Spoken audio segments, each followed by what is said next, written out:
actually speak quite passionately about young people and young girls wanting to play sport. Well, why is that? Why is that important to you?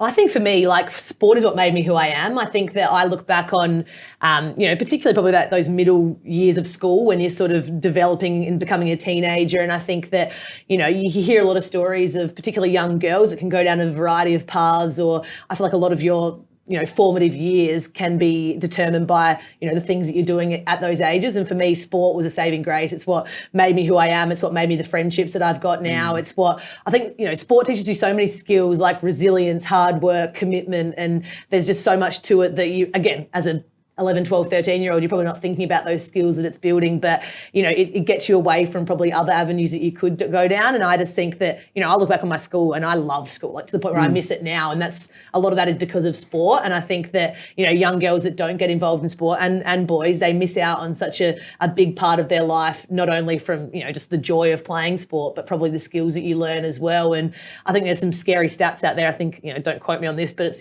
once girls reach the age of 15, 50% stop playing sport, and that's really, just, especially in Australia. And I think that was a lot of that was off the back of COVID for starters. I think that a lot of girls said that they weren't going to go back to sport after not having it, and I just think that that's a really scary future that you're looking towards if a lot of young girls aren't playing sport. It's not what you'd normally associate with our country, right? No. When people think of Australia, we think of ourselves as young and free, and what was in our national anthem, we're outdoorsy, we love sport, like we're sport obsessed, right?